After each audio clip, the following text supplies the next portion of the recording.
O segundo advento, como nós vimos no paralelo histórico, nós estamos vivendo em uma época muito importante nos nossos dias, e este capítulo sobre o segundo advento, a gente vai estar tratando principalmente sobre aquelas 3 perguntas que nós fizemos no final do paralelo histórico, que é sobre como ocorrerá o segundo advento, quando e onde. Principalmente esse capítulo estará tratando destas questões, principalmente.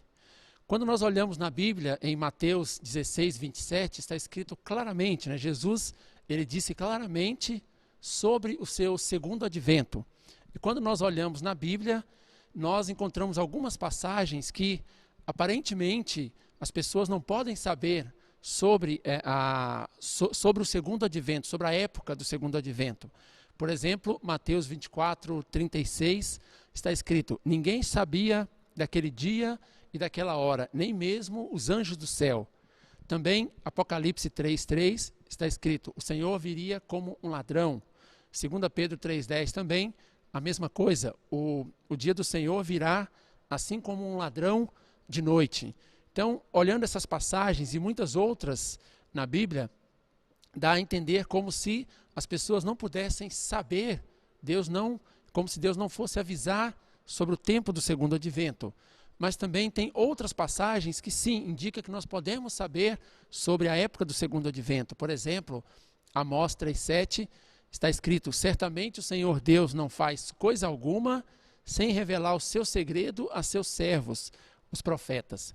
Também quando nós lemos Tessalonicenses 5,4, fica muito claro que para aqueles que estiverem na luz, ele não virá como um ladrão. Então, quando nós olhamos esses 2 tipos de passagem, existe uma ampla base na Bíblia, tanto para defender a ideia de que nós não podemos saber sobre a época do segundo advento, mas também tem uma ampla base que indica que sim, nós podemos saber sobre o segundo advento. Então, como que o princípio divino trata com essa questão? Então, baseado nisso, nós podemos compreender que Deus, que é aquele que sabe a hora, que sabe sobre o segundo advento, ele certamente fará com que as pessoas, com que os seus profetas, com que os seus servos venham a saber de antemão sobre aquilo que ele quer realizar.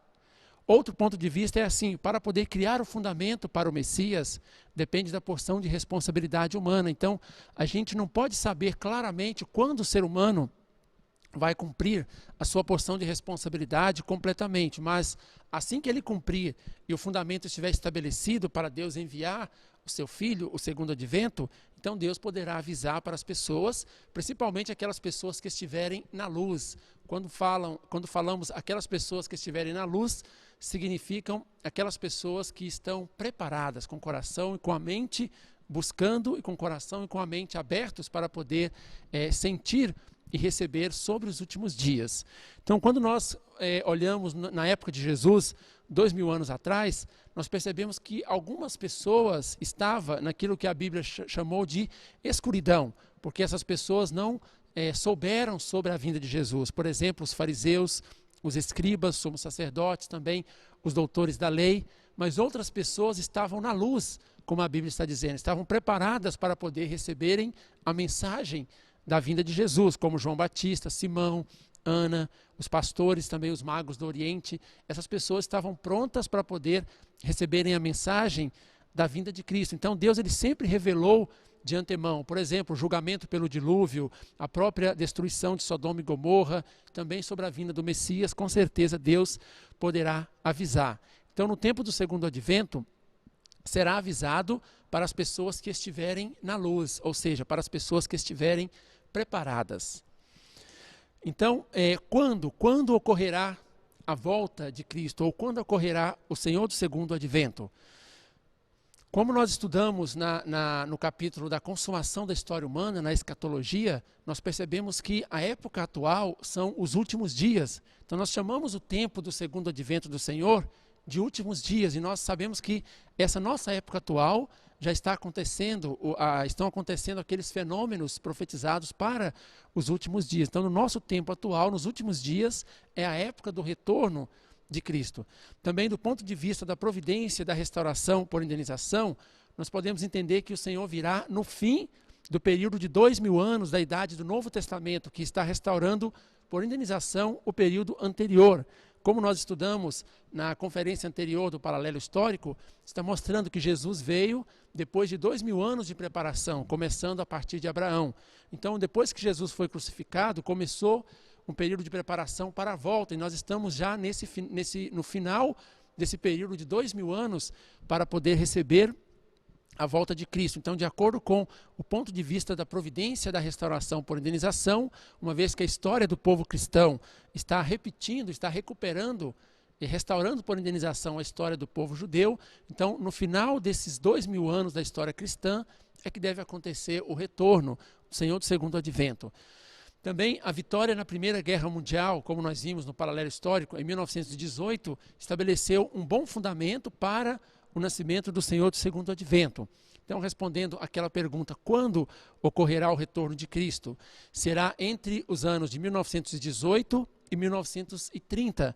Este é o período para a segunda vinda do Senhor. Então, quando nós sabemos agora sobre o período, sabemos quando, é importante nós sabermos de que maneira voltará Cristo, ou seja, como ocorrerá a volta de Cristo. Quando nós olhamos a Bíblia mais uma vez, nós percebemos que muitas partes na Bíblia estão escritas por símbolos e parábolas, como o próprio Jesus disse em João 16, 25, que muitas coisas estavam sendo explicadas por meio de parábolas. E também João 16, 12 explicou que aquelas coisas não podiam ser ditas claramente, porque as pessoas não estavam prontas para poder escutar, para poder entenderem aquela mensagem. Então, a Bíblia está escrita por símbolos e parábolas, e devido a diferentes interpretações desses símbolos e parábolas da Bíblia, ocorre uma grande divisão de denominações. Então, às vezes, o que está escrito na Bíblia pode parecer uma coisa, mas a realidade pode ser diferente. Nós temos um exemplo no caso de João Batista. Qual que era a interpretação comum, olhando os registros da Bíblia? Era que o João Batista simplesmente foi um grande profeta, mas quando nós estudamos mais profundamente a história de João Batista, nós vemos que, de fato, ele acabou não cumprindo a sua missão. Então, é um pouco diferente de como as pessoas, às vezes, estão interpretando. No caso de Elias também, a interpretação literal era que o próprio Elias iria descer das nuvens do céu, como aconteceu 2000 anos atrás. Nós estudamos na missão do Messias sobre esse assunto, né? O que aconteceu de fato? Na realidade, o Elias não desceu do céu, mas João Batista era o Elias, como está mostrando em Mateus 11, 14. O próprio Jesus disse que João Batista era o Elias. Então, nós podemos aprender uma coisa que às vezes as pessoas podem interpretar de uma forma o que está escrito na Bíblia, porque está escrito por símbolos e parábola, mas a realidade pode ser bem diferente. Então, através disso, nós podemos compreender que sobre o Senhor do segundo advento é possível que o seu nascimento possa acontecer na terra, né? Agora na volta de Cristo, no final desse período providencial de 2000 anos.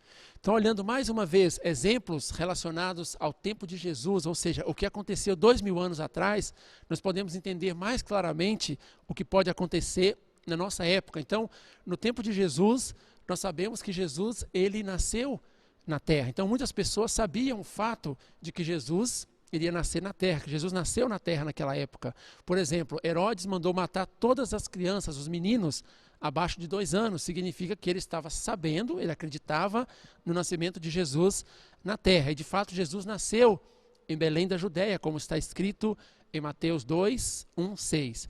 E tendo nascido Jesus em Belém da Judéia, no tempo do rei Herodes, e em Belém da Judéia, porque assim está escrito pelo profeta. Então, nós sabemos hoje, 2000 anos depois, que Jesus nasceu na terra. Mas nós devemos entender que 2000 anos atrás também tinham muitas pessoas, estudiosos, pessoas eruditas que estavam acreditando que Jesus pudesse vir das nuvens do céu, baseado em passagens, por exemplo, Daniel 7, 13 e 14, que está escrito: eu estava olhando nas minhas visões da noite, e eis que vinha nas nuvens do céu um como o Filho do Homem. Então tinha passagens no Antigo Testamento, como essa passagem de Daniel, por exemplo, que estava prevendo a vinda de Jesus nas nuvens do céu. Então muitas pessoas estavam acreditando que também ele poderia vir das nuvens do céu, igual as pessoas normalmente acreditam hoje. Inclusive, depois da morte de Jesus, apareceu um movimento anticristão e eles afirmavam que Jesus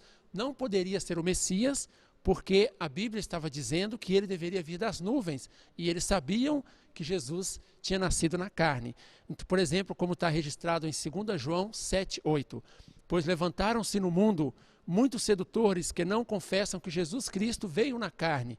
Este é o sedutor e este é o anticristo. Então, o que nós queremos mostrar com isso? É que na época de Jesus também tinha essa discussão sobre a vinda nas nuvens ou sobre a vinda na carne. Então, até pessoas deixaram de acreditar na messianidade de Jesus pelo fato dele ter nascido na carne, que as pessoas imaginavam que ele deveria vir das nuvens do céu, como estava registrado em algumas passagens, como essa, por exemplo, de Daniel 7:13.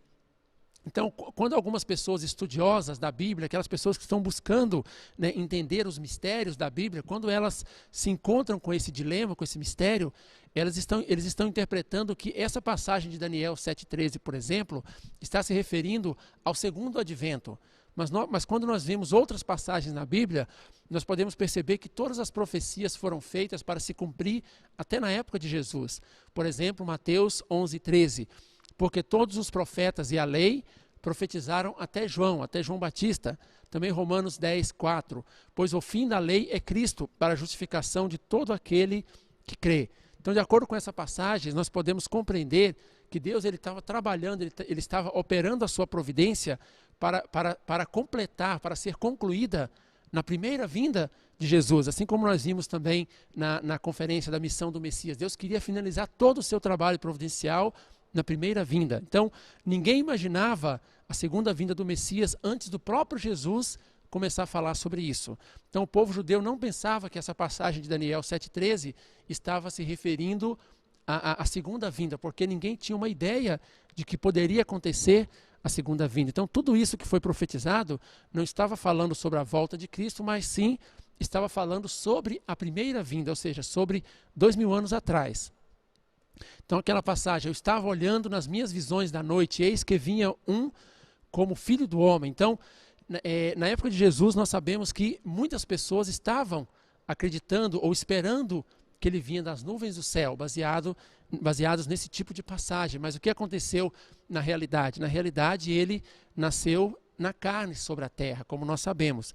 Então, na época do Senhor do segundo advento, pode acontecer da mesma forma, ou seja, pode se repetir, enquanto as pessoas estão aguardando que ele venha das nuvens do céu, como as pessoas esperavam isso 2000 anos atrás, ele pode também vir nascendo na carne sobre a terra. Então nós vamos ver algumas passagens da Bíblia agora, algumas coisas do Novo Testamento que foi profetizado que iriam acontecer na época da volta de Cristo, que somente é possível se o Senhor do segundo advento voltar nascendo na carne.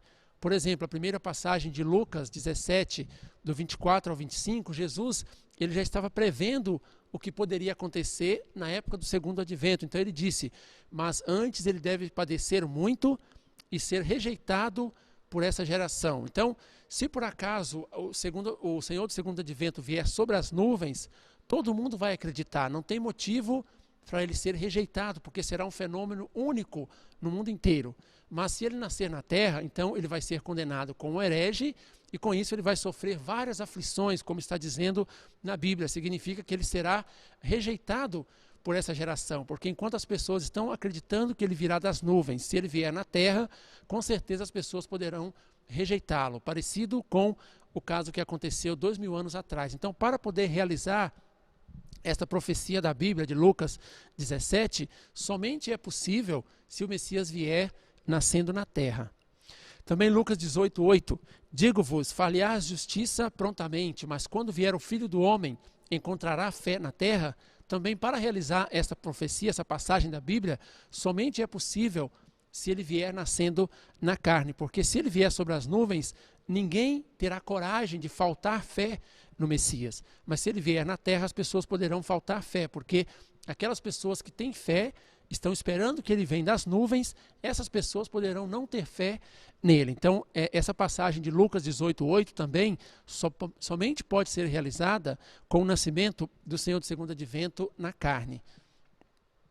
Também Mateus 7, 22, 23. Muitos me dirão naquele dia: Senhor, Senhor, não profetizamos nós em teu nome? E em teu nome não expulsamos os demônios? E em teu nome não fizemos muitos milagres? Então lhes direi: nunca vos conheci, apartai-vos de mim, obreiro da iniquidade. Então, por que será que Jesus estava dizendo que nos últimos dias poderia acontecer esse tipo de coisa com aquelas pessoas mais preparadas, que estão realizando inclusive milagres e maravilhas, expulsando os demônios em nome de Jesus? Qual será o motivo? Se por acaso Jesus vier sobre as nuvens do céu, isso nunca irá acontecer, porque aquelas mesmas pessoas é que estão esperando a volta de Jesus das nuvens. Mas se por acaso ele vier na terra, nascendo na terra, essas mesmas pessoas poderão faltar fé, porque essas pessoas estão acreditando que ele virá das nuvens do céu. Então eles irão rejeitá-lo, por isso essa passagem poderá ser cumprida nos últimos dias, caso aquelas pessoas faltem fé no retorno de Cristo. Também Lucas 17, 20, está escrito: o reino de Deus não virá de um modo ostensivo. Se por acaso ele vier sobre as nuvens do céu, será de um modo ostensivo, onde todos perceberão de uma só vez. Se ele vier nascendo na terra, chegará de modo não ostensivo, e as pessoas não perceberão porque faltarão fé. Enquanto aquelas pessoas estão aguardando que ele virá sobre as nuvens do céu, o reino do céu já está sendo construída no meio delas. Lucas 17, 21 também: o reino de Deus está no meio de vós. Se por acaso ocorrer a volta de Cristo sobre as nuvens, o reino de Deus será realizado repentinamente. Mas se ele vier na terra, então o reino de Deus será realizado primeiro no coração daqueles que receberem o Senhor do segundo advento, depois irá expandindo gradativamente. Então, para poder realizar essa passagem de Lucas 17, 21 também, somente é possível se o nascimento do segundo advento for na terra. Lucas 17, 22, desejareis ver um só dia do Filho do Homem, e não o vereis. Se ocorrer a volta de Cristo nas nuvens do céu, todos o verão.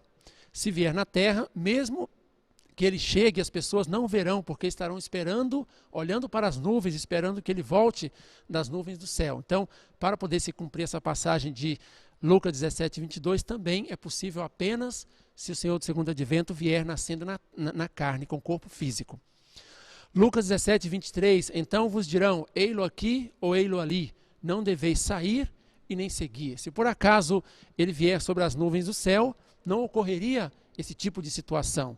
Mas se ele vier na terra, para poder evitar que as pessoas sigam um falso Cristo, então Jesus explicou dessa forma. Como nós estudamos lá no capítulo da ressurreição, as pessoas irão receber um tipo de revelação de que você é o Senhor, você é o melhor.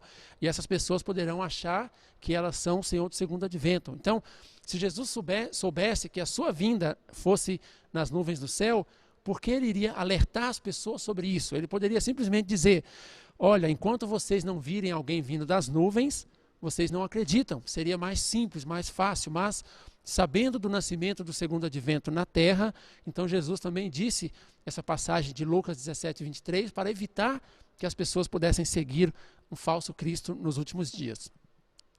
Lucas 17, 24, como o relâmpago reluzindo numa extremidade do céu brilha até a outra, assim será com o Filho do Homem no seu dia.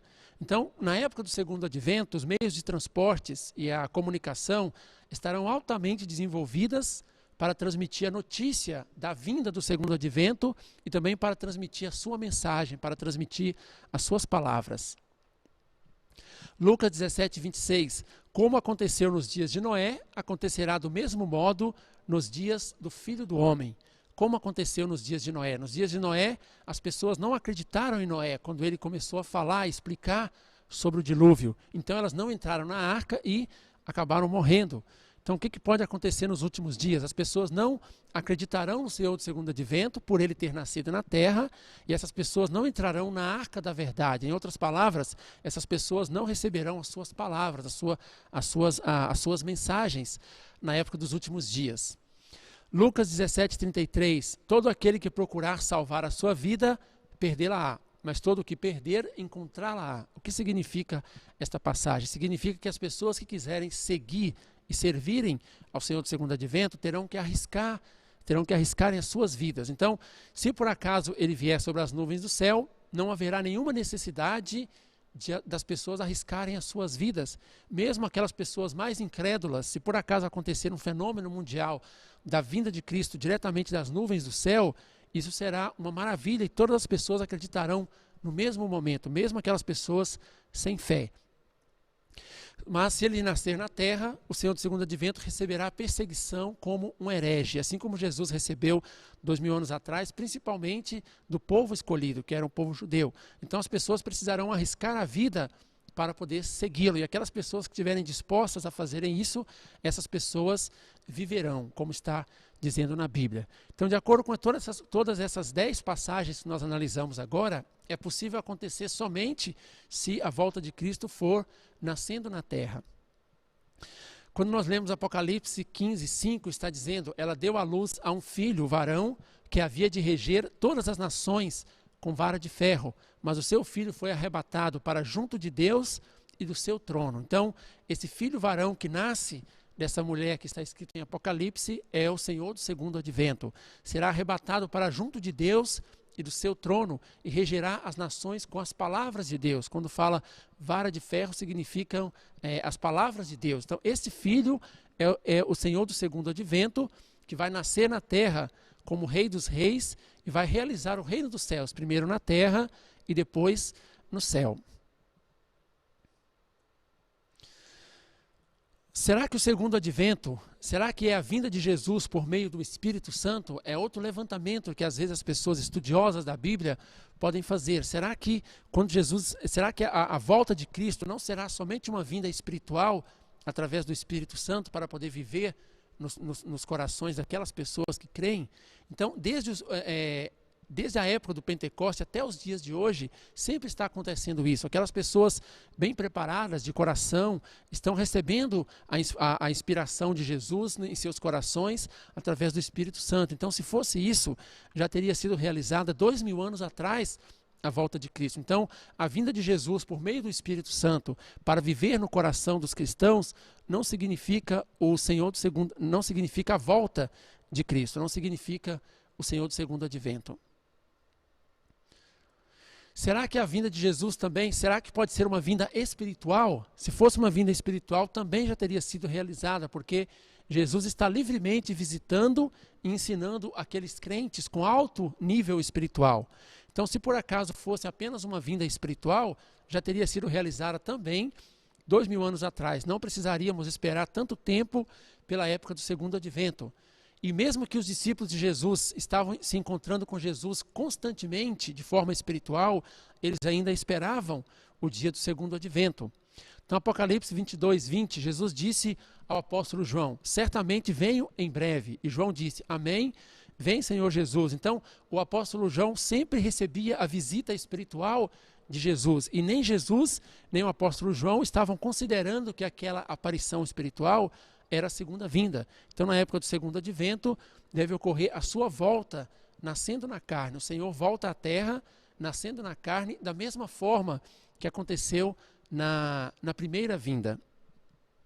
Da mesma forma que aconteceu 2000 anos atrás, deve acontecer nessa época atual também. Então, a segunda vinda de Cristo, ou seja, o Senhor do segundo advento, deve ser a pessoa que vai realizar as 3 grandes bênçãos de Deus. Jesus, ele veio na posição de Adão aperfeiçoado, para poder realizar as 3 grandes bênçãos de Deus, mas devido à sua crucificação, como nós já assistimos na missão do Messias, também na história da família de Jesus, na época de Jesus, nós percebemos que não foi possível realizar isso. Então, o Senhor do segundo advento também vem na posição como o terceiro Adão, como Adão aperfeiçoado. Então, não é possível ele cumprir a sua missão se ele vier somente de forma espiritual. Não é possível realizar as 3 grandes bênçãos na terra. Também, se ele vier como homem aperfeiçoado, ele deve vir tanto no espírito quanto no corpo físico. Deve enxertar todo o ser humano, tanto espiritual como fisicamente, guiar os seres humanos até dominar os 2 mundos, o mundo físico e o mundo espiritual. Então, para poder realizar tudo isso, o Senhor do segundo advento, ele precisa necessariamente ter um corpo físico. Também a finalidade da segunda vinda de Jesus como Messias. Para que será que o Senhor do segundo advento vem? Ele vem para poder completar aquilo que não foi realizado 2000 anos atrás devido à morte na cruz de Jesus. Então, o que Deus pretendia na primeira vinda. Quando nós estudamos o princípio divino, quando nós estudamos na Bíblia, nós percebemos que o que Deus queria era a restauração do reino do céu na terra. Mas com a morte de Jesus na cruz, ele não conseguiu realizar o reino do céu na terra, não foi estabelecido pais verdadeiros da humanidade, ele não se tornou o rei dos reis aqui na terra. Por isso, ele prometeu que iria acontecer uma segunda vinda. Então, a segunda vinda vem para realizar tudo aquilo, para completar esta missão. A segunda vinda é para a restauração do reino do céu na terra, para poder estabelecer os verdadeiros pais e para se tornar o rei dos reis. Então, para isso, ele nascerá com carne, assim como na primeira vinda, para poder realizar essa providência. Quando nós observamos do ponto de vista da redenção, também nós percebemos que na época de Jesus, ele somente realizou a salvação, a redenção espiritual. E o pecado original ainda permanece nas pessoas, mesmo as pessoas que acreditam em Jesus. E está sendo transmitido pela parte física, pela linhagem de sangue. Então, o ser humano precisa de resolver essa parte. Então, o Senhor do segundo advento deve voltar para poder completar também a salvação física. Então, o Senhor virá na carne, tal como na vinda de Jesus, porque ele não poderia alcançar estes objetivos se viesse novamente apenas em um corpo espiritual. Então, do ponto de vista da redenção, da necessidade do ser humano de eliminar aquele desejo da carne, ou seja, o pecado original que está dominando o ser humano por causa do seu corpo físico, o Senhor do segundo advento deve vir com carne, ou seja, ele deve nascer como um homem físico na terra. Outro ponto importante também dentro do princípio da criação de Deus é que Deus criou pelas leis da ciência. Deus, ele é a origem de toda a ciência. Então, se por acaso um corpo espiritual vier sobre as nuvens, isso está violando alguma lei da ciência. Então, o corpo espiritual não vem sobre as nuvens, que é material. O corpo físico também não vem sobre as nuvens, porque a nuvem não comporta o próprio peso do corpo físico. Então, algumas pessoas podem interpretar, mas Deus, ele é todo-poderoso. Sim, ele é todo-poderoso, ele tem o poder para fazer isso, mas ele não precisa ignorar as leis que ele mesmo estabeleceu. Ao mesmo tempo que ele é todo-poderoso, ele também é todo justo, e por isso ele não viola os princípios que ele mesmo estabeleceu. Então, Deus não precisa fazer uma providência fora do princípio. Então, a segunda vinda de Jesus será realizada pelo seu nascimento na terra. Então, aqui nós respondemos aquela segunda pergunta, que é como virá Cristo, ou seja, de que maneira ocorrerá o segundo advento. A segunda vinda, o Senhor do segundo advento, será realizado pelo seu nascimento com corpo físico na terra. Desse ponto de vista, então, o que significam aquelas passagens que estão dizendo que Cristo virá sobre as nuvens do céu? Porque na Bíblia também tem essas passagens e nós não podemos ignorá-las de maneira alguma. Então, está escrito em Apocalipse 1:7. Ei-lo que vem com as nuvens e todo olho o verá. Também os que os transpassaram, e todas as raças da terra se lamentarão por causa dele. Sim, amém. Então, Apocalipse também está explicando, está dizendo que o retorno de Cristo pode ser das nuvens do céu. Então, nós temos que analisar o que significam essas passagens. Primeiramente, quando essa passagem de Apocalipse diz que todo olho o verá, significa que terá a sua vinda na carne, porque senão somente aquelas pessoas que estão com a visão espiritual aguçada é que poderão vê-lo. Também quando diz, mesmo aqueles que o transpassaram, essas pessoas também vão vê-lo. Só que as pessoas que transpassaram Jesus, aquela pessoa que enfiou a lança em Jesus quando ele estava na cruz, foram soldados romanos. E essas pessoas já morreram, não estão na terra agora para poder ver a volta de Cristo. Mas a Bíblia fala que essas pessoas também irão ver. Então isso mostra que é simbólico, é o símbolo daquelas pessoas que vão perseguir o Senhor do segundo advento. Não literalmente aquele soldado romano que transpassou o corpo de Jesus com a lança. Então, essa parte daqueles que o transpassaram é simbólica. Então, quando fala nuvem também é um símbolo. Então, o que significa nuvem que está dizendo nessa passagem do Apocalipse e também em outras passagens? Quando nós olhamos na Bíblia, Apocalipse 17:15, está escrito assim: e disse-me, as águas que viste onde se assenta a prostituta são povos, multidões, nações e línguas. Então, a Apocalipse está comparando água com pessoas, e também Apocalipse está Hebreus 12:1 na Bíblia também está comparando nuvens com pessoas, com multidões, está escrito em Hebreus 12:1. Portanto, também nós, uma vez que estamos rodeados por uma tão grande nuvens de testemunha. Então, estavam rodeados de pessoas. Então, a Bíblia compara água com pessoas e também compara nuvens com pessoas. Então, também é simbólico essa questão da nuvem. E o que significa? Normalmente, a Bíblia compara água, principalmente água suja, com o mundo decaído, com pessoas pecadoras. E quando essas pessoas passam por um processo de disciplina, elas vão se arrependendo dos seus pecados, eliminando os seus problemas, elas vão se purificando, assim como se a água suja estivesse evaporando para poder se tornar uma nuvem. Então, a nuvem significam aquelas pessoas preparadas, cujo coração está sempre no céu, aquelas pessoas que estão preparadas para poder receberem o Senhor do segundo advento na sua volta. Então, nuvem nessa passagem não significa de forma alguma nuvem literal do céu, mas significa aquelas pessoas que estão com o coração preparado, com a mente preparada, no fundamento preparado para poder receberem o Senhor do segundo advento. Enquanto água significa mundo decaído. Quando a água evapora, ela se torna essa nuvem. Então Deus irá preparar um local, preparar um povo, preparar uma família para que possa receber o retorno de Cristo adequadamente, assim como aconteceu na segunda vinda. Somente após 2000 anos de preparação foi que Deus mandou Jesus 2000 anos atrás. Então, depois de 2000 anos de preparação, de purificação do ambiente, fazendo as pessoas se tornarem verdadeiras nuvens nesse sentido, é que Deus poderá enviar o seu Filho, o Senhor do segundo advento. Quando nós olhamos na Bíblia, tem algumas referências que mostram que Deus está usando a palavra nuvem, a palavra céu, para poder se referir a outra coisa, ou seja, de uma forma simbólica. João 3,13: ninguém subiu ao céu, senão aquele que desceu do céu, o Filho do Homem. Embora Jesus tenha nascido na terra, na Bíblia está dizendo que ele desceu do céu. Com certeza não está dizendo nessa passagem sobre o céu literalmente. Também 1 Coríntios 15:47.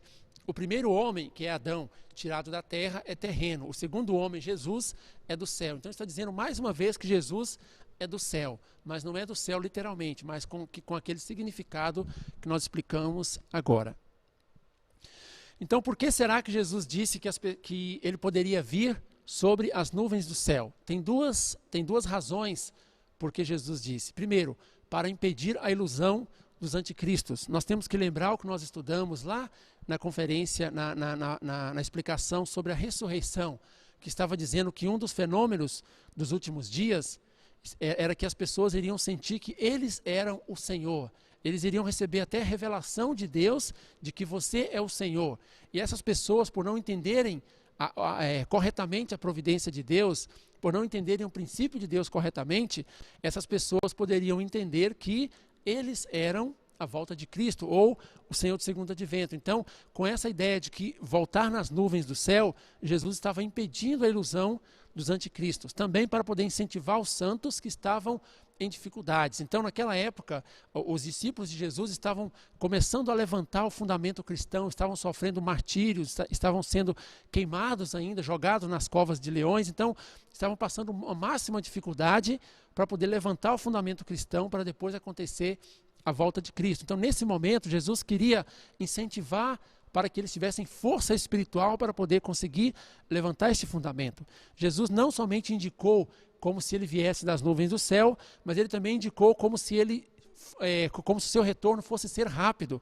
Por exemplo, Mateus 10:23, pois em verdade vos digo, não acabarás de percorrer a cidade de Israel antes que volte o Filho do Homem. Então as pessoas imaginavam que no seu tempo de vida, antes deles espalharem o Evangelho por Israel, Jesus iria voltar. Isso deu força para as pessoas poderem continuar, para os primeiros seguidores de Jesus poderem continuar o seu trabalho.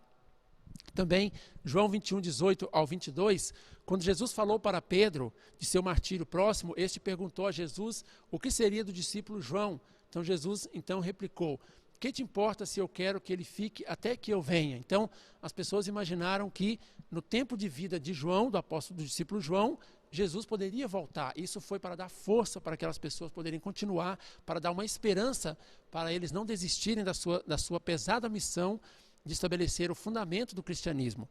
Também Mateus 16:28, em verdade vos digo, há alguns entre os presentes que não provarão a morte sem que tenham visto o Filho do Homem voltar em seu reino. Então as pessoas mantinham aquela esperança de que Jesus poderia voltar no seu tempo de vida. Na verdade, esta mesma esperança que deu força para poder levantar o cristianismo é que dá força para poder continuar o trabalho de todo o povo cristão hoje. É interessante que todos os cristãos têm aquele sentimento bem próximo, bem íntimo, de que Jesus vai voltar no seu tempo de vida, durante o seu próprio tempo de vida. Hoje os cristãos estão esperando, recebendo inspirações de que o retorno pode acontecer em breve.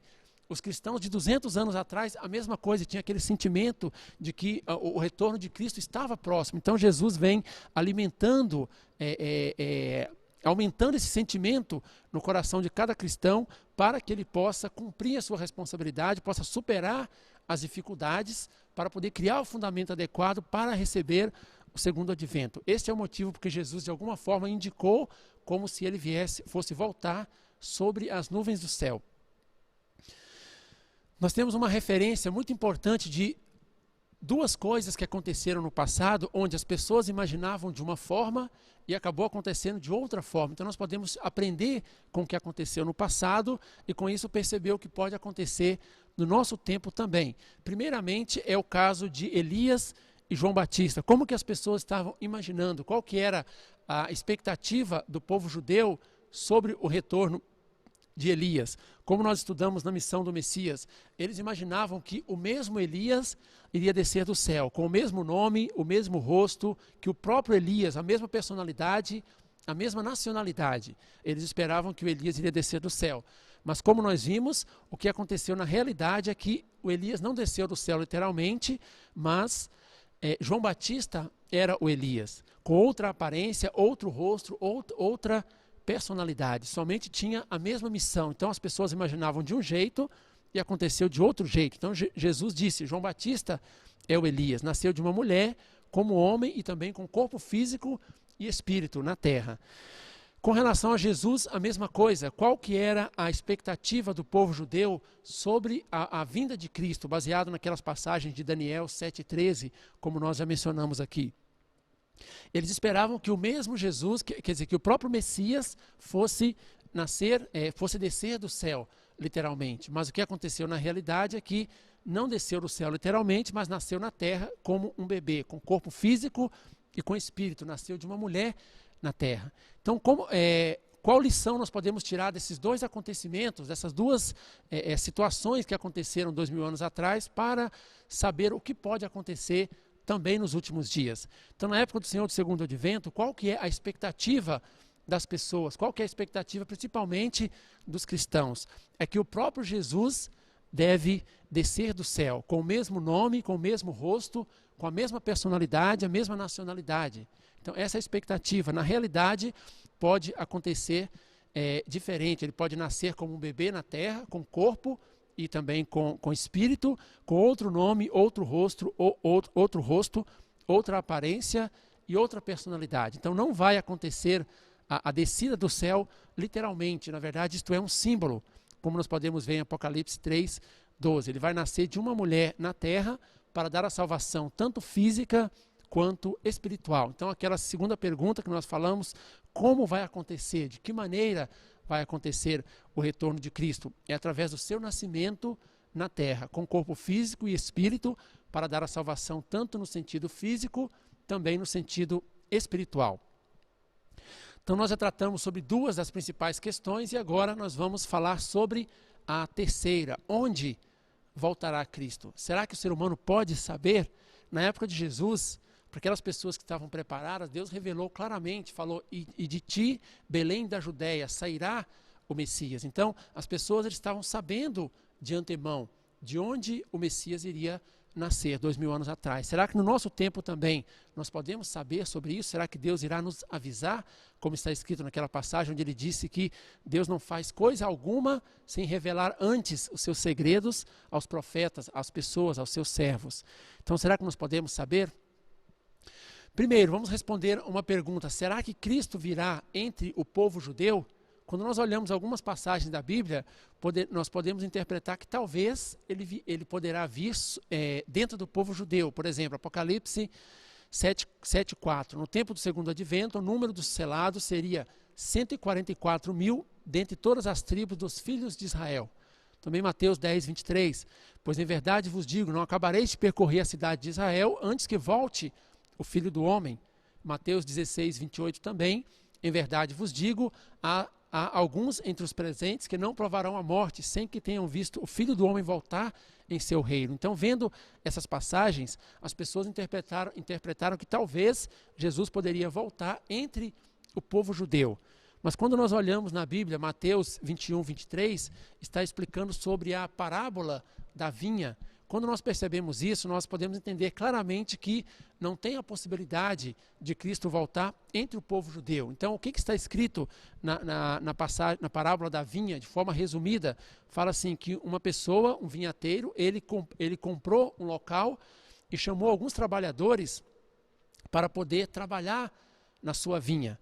E esses trabalhadores, eles eram servos, né? Estavam trabalhando ali, e na época da colheita, esse dono da vinha mandou os seus servos para poder buscarem o resultado da colheita. Só que a Bíblia fala em Mateus que aqueles trabalhadores da vinha mataram servos para poder ficar com o resultado da colheita para eles. Então, esse dono da vinha mandou vários servos e todos eles foram mortos. Depois o dono da vinha pensou, eu vou mandar o meu próprio filho, porque talvez o meu filho eles vão respeitar. Mas quando mandaram os filhos também, a Bíblia fala que eles mataram o filho do dono para ficar com aquele resultado. Então, fala depois que o dono foi até aquele local, expulsou todos eles dali, tirou aquela terra deles e deu para outro povo, que poderia produzir os seus frutos naquele local. Então, essa parábola da vinha está dizendo simbolicamente o que aconteceu com o povo judeu. Então, Deus, ele está na posição daquele dono da vinha. As pessoas que foram chamadas para poder trabalhar para Deus é o povo escolhido de Israel, é o povo judeu.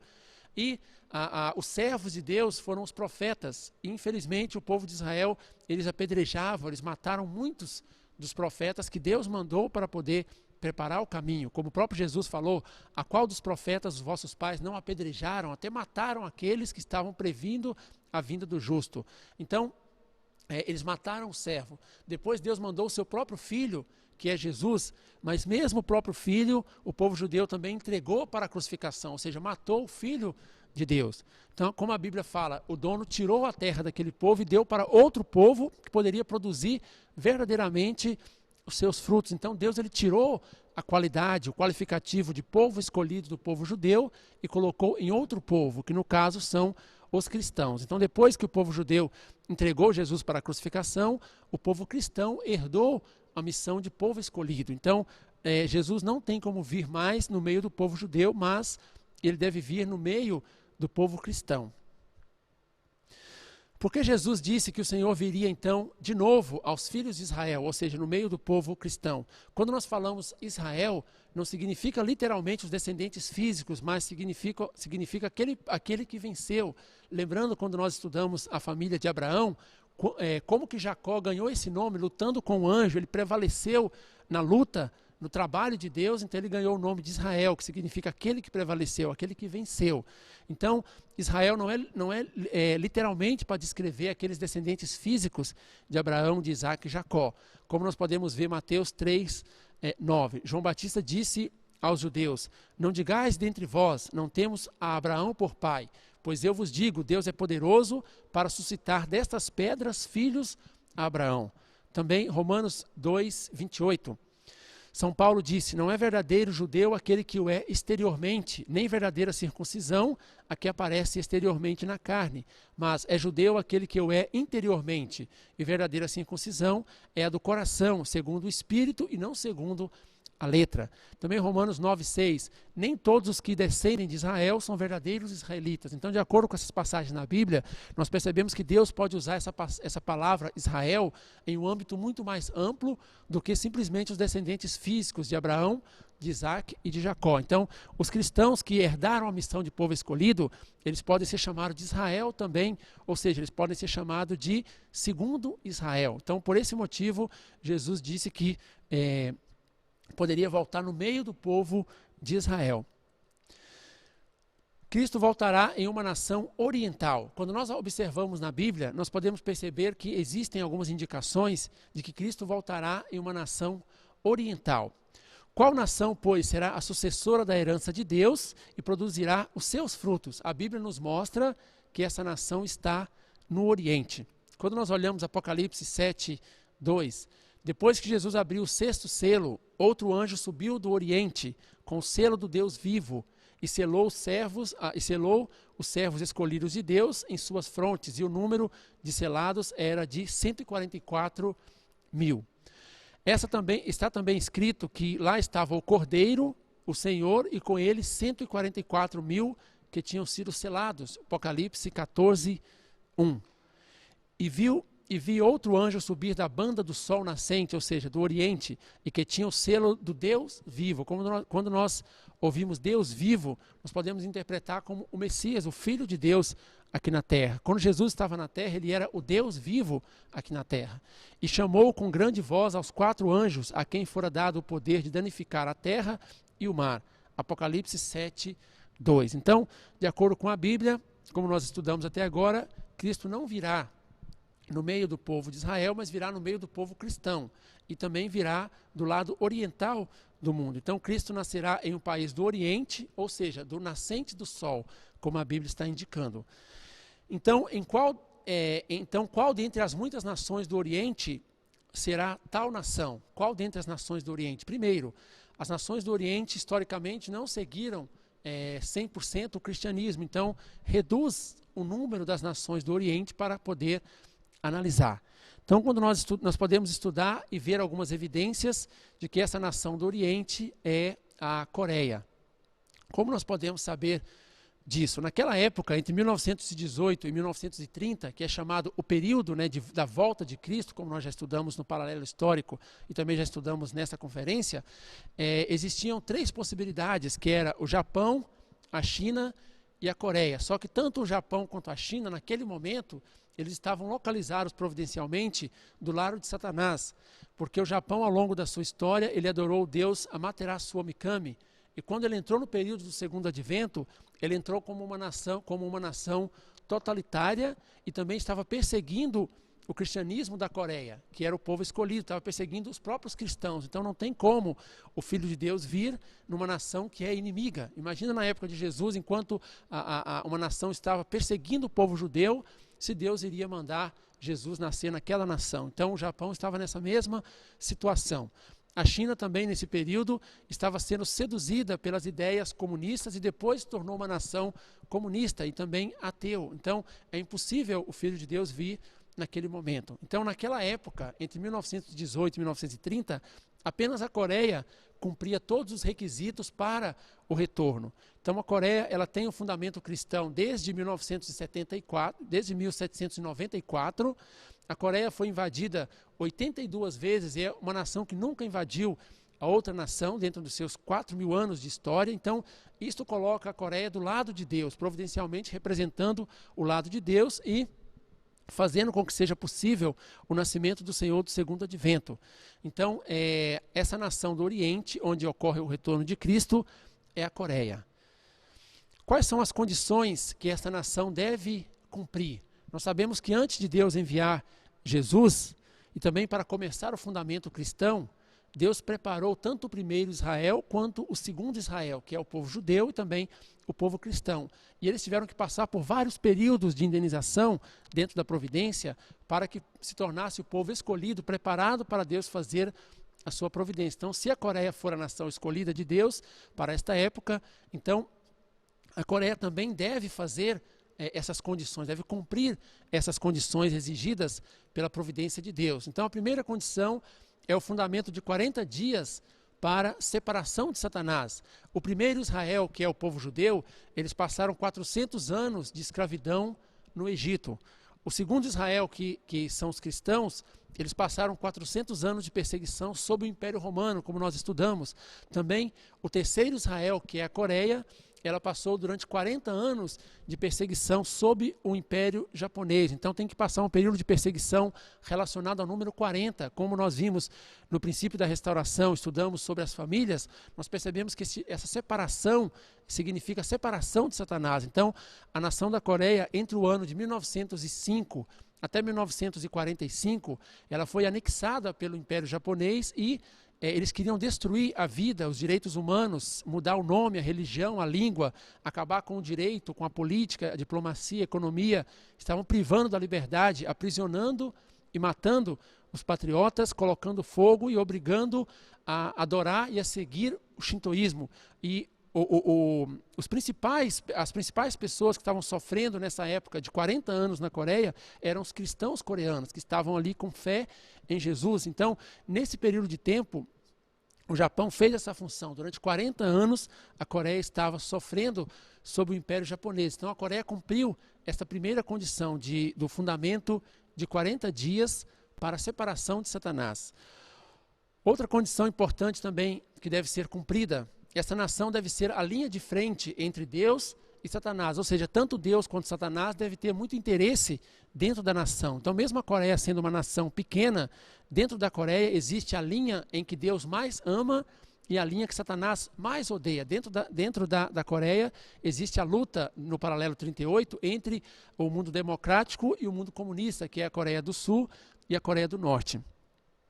A Coreia ela foi dividida ao meio pelo paralelo 38, quando precisa separar de Satanás, então precisa cortar ao meio. Lembrando da oferta que Abraão tinha que fazer, tinha que cortar os animais ao meio. Na época do dilúvio também a mesma coisa. Então, essa oferta nacional em cortar em duas partes significa a separação de Abel e Caim. Foi separado como norte e sul, e a oferta vai decidir a vitória do lado de Deus ou do lado de Satanás. Então, a Coreia também cumpre essa condição. Dentro da Coreia existe essa luta entre Deus e Satanás. Então, a Guerra da Coreia, que aconteceu em junho de 1950, não foi simplesmente uma guerra por questões econômicas, políticas, etc., mas tinha claramente a intenção de Deus, tinha a intenção de Satanás ali também. Tanto é que outras nações do mundo, incluindo as Nações Unidas, também acabaram se envolvendo nesta guerra, porque tinha um significado histórico e significado providencial muito grande naquele momento.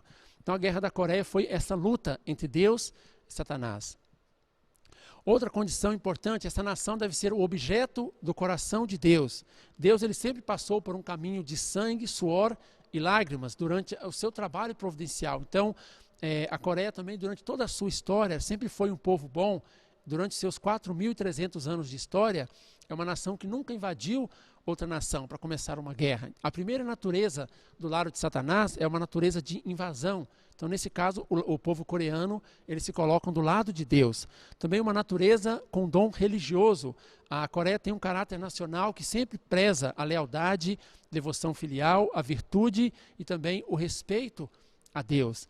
Então, a nação que pode receber o Messias deve percorrer o mesmo caminho de sangue, suor e lágrimas, porque o seu povo deve tornar-se filhos de devoção filial, colocando-se como objeto perfeito desse coração dolorido de Deus. Então, o povo coreano também encaixa com essa descrição, com essa definição. Essa nação deve ter testemunhos proféticos entre o povo, ou seja, deve ter uma ideia messiânica. Em outras palavras, o povo deve estar aguardando o Messias. Assim como lá na época como em Israel, em Jerusalém, as pessoas estavam aguardando a vinda de Cristo, na Coreia também. Existe um livro de profecias chamado Chungan-ok, que diz que o rei da justiça aparecerá na Coreia com as palavras certas de Deus. E esse rei de justiça irá guiar todas as nações. É muito parecido com aquelas profecias que estão no Apocalipse. Esse livro, essas profecias, incentivou a Coreia a suportar o difícil curso nos seus mais de 4.000 anos de história, tem sido transmitido até o presente. Esse livro ele foi proibido pelos governantes e foi queimado quando o regime japonês estava dominando a Coreia. A maior parte das profecias coincidem com as profecias da Bíblia, principalmente com as profecias do Apocalipse. Então, o povo coreano está aguardando um rei de justiça, ou seja, está aguardando o Messias. Também ocorrerá a revelação da segunda vinda dos fundadores das religiões. Cada religião está esperando o retorno do seu fundador. E esse retorno não ocorrerá vários retornos diferentes, mas uma única pessoa, que é o Senhor do Segundo Advento. Essa pessoa deverá, como nós vimos lá, né, na conferência da ressurreição, deverá ser a pessoa que incorporará a volta de todos os fundadores, como do budismo ou confucionismo, assim como do cristianismo também, no caso de Jesus. Aumenta o número de pessoas que recebem revelação do mundo espiritual, e aquelas pessoas mais simples acreditam com mais facilidade, assim como aconteceu na época de Jesus. Então a Coreia cumpre todos esses requisitos. Então a nação oriental, que tem o fundamento cristão desde mais de 300 anos atrás, esta é a nação da Coreia. Naquele período, entre 1918 e 1930, a única nação que estava pronta, preparada, o fundamento, era a nação da Coreia. Deus estava preparando há mais de 4.000 anos de história para isso. Os dias de Jesus e os dias atuais do ponto de vista da identidade de tempo. Então nós vamos fazer uma comparação com o que aconteceu na época de Jesus e o que pode acontecer agora, dependendo do cumprimento da porção de responsabilidade humana. Então na época de Jesus, quando ele chegou, tinha muitos problemas dentro do judaísmo. Então na época do segundo advento também tem muitos problemas dentro do cristianismo, problemas de vários tipos. Nós não precisamos citar cada um deles, mas nós sabemos que o cristianismo está numa situação enfrentando muitos tipos de problemas atualmente. Quando Jesus chegou, ele deu novas palavras de verdade. Ele não somente repetiu o conteúdo que eles já sabiam, mas ele deu novas palavras de verdade. Então, na época do segundo advento também, ele dará novas palavras de verdade para o nosso tempo. Jesus não deu as palavras aos líderes judeus, não que ele não quisesse dar, mas como as pessoas não acreditaram nele, ele teve que começar a falar as palavras para as pessoas mais simples. Então o Senhor do segundo advento também não dará as palavras aos líderes cristãos, se por acaso eles não cumprirem a sua responsabilidade e acreditarem e se unirem com ele.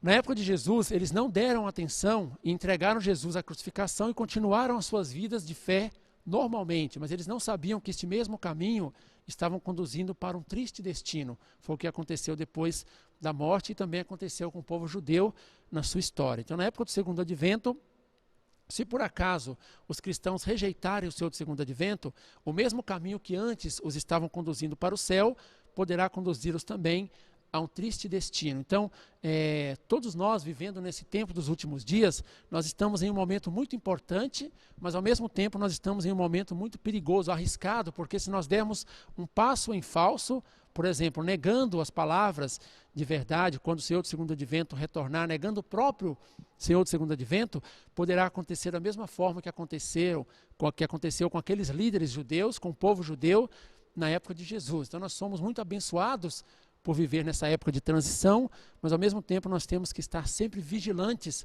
para não dar esse passo em falso. Então, algumas referências bíblicas sobre o retorno de Cristo. Temos referência na Bíblia muito importante, principalmente no Apocalipse, que fala sobre um nome novo. Apocalipse 19:12.